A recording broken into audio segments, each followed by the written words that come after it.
काजी फाइज के खिलाफ रेफरेंस का मास्टरमाइंड कौन था? हामिद मीर ने इमरान को किस साजिश से खबरदार किया? हामिद मीर का तहलका खेज कॉलम।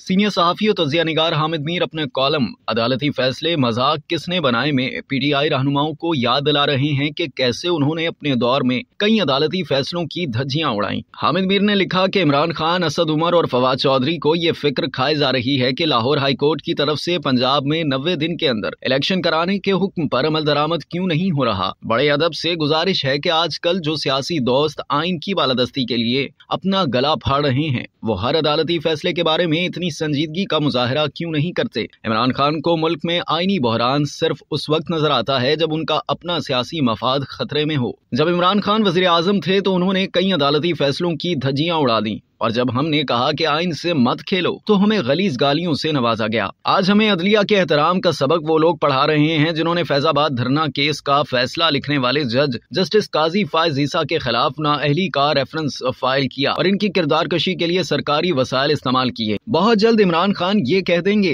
कि काजी फाइज ईसा के खिलाफ रेफरेंस मैंने नहीं बल्कि जनरल कमर जावेद बाजवा ने दायर कराया था। इस खबर का रिकॉर्ड गवाह है कि मैंने ये रेफरेंस फाइल होने से पहले इमरान खान को खबरदार किया था कि जस्टिस काजी फाइज ईसा के खिलाफ किसी साजिश का हिस्सा न बने। खान साहब ने मेरा कॉलम शाया होने के बाद मुझे वजीर आजम ऑफिस में बुलाकर कहा कि मैं ऐसा कोई काम नहीं करूंगा, लेकिन कुछ दिन बाद सदर आरिफ अलवी ने यह रेफरेंस सुप्रीम जुडिशियल काउंसिल को भिजवा दिया। यह दुरुस्त है कि इस रेफरेंस के मास्टरमाइंड बाजवा थे, लेकिन इमरान खान और आरिफ अलवी भी इसमें शरीक थे। आरिफ अलवी ने बतौर सदर इमरान खान के 3.5 साल दौरे हुकूमत में 77 ऑर्डिनेंस जारी किए, जिनमें पीका तरमीमी ऑर्डिनेंस 2022 भी शामिल था जो आजादी इजहार के खिलाफ एक स्याह कानून था। इस कानून को अदालत ने मुअत्तल कर दिया, लेकिन यह कानून इमरान खान और फवाद चौधरी की मीडिया दुश्मन सोच का आईनेदार था। आज जब हम फवाद चौधरी के खिलाफ 124A के जालिमाना कानून के इस्तेमाल की मुखालफत करते हैं, आज कुछ अदालती फैसलों पर फौरी अमल दरामद का मुतालबा करने वाले इमरान खान भूल गए कि जब 2019 में आइन की दफा 6 को पामाल करने के इल्जाम में एक अदालत ने जनरल परवेज मुशर्रफ को सजाए मौत सुनाई तो खान साहब की काबीना के अरकान ने उस अदालत के एक जज को पागल करार दिया था। इमरान खान अगर वाकई आइन की बालादस्ती के हामी हैं तो पहले ये एतराफ करें कि वो जनरल बाजवा के शरीके जुर्म रहे हैं। काश के वो बाजवा के फ्रंट मैन फरूक नसीम की बजाय बैरिस्टर अली जफर को अपना वजीर कानून बनाते, लेकिन ऐसा मुमकिन नहीं था। जब खान साहब के हुक्म पर मुस्लिम लीग नून के रहनुमा जावेद लतीफ पर 124A के तहत बगावत का मुकदमा बनाया गया तो बैरिस्टर अली जफर ने उसकी मजम्मत की। खान साहब को यह मजम्मत बहुत बुरी लगी थी, लेकिन आज इमरान खान के हर मुकदमे में उनकी वकालत बैरिस्टर अली जफर करते हैं। अगर कल को दोबारा अच्छा वक्त आया तो इमरान खान के इर्द गिर्द फरूक नसीम टाइप लोग नजर आएंगे। बैरिस्टर अली जफर जैसे मुखलिस और असूली लोग सिर्फ बुरे वक्त में अच्छे लगते हैं। लाहौर हाईकोर्ट ने जिस मुकदमे में 90 दिन के अंदर इलेक्शन कराने का हुक्म दिया है, उस मुकदमे में भी इमरान खान के वकील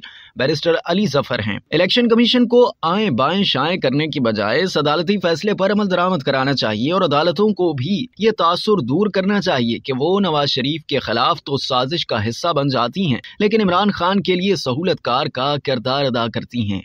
अब तक के लिए इतना ही। मजीद जानने के लिए सब्सक्राइब कीजिए डेली जंग यूट्यूब चैनल और लाइक कीजिए डेली जंग फेसबुक पेज।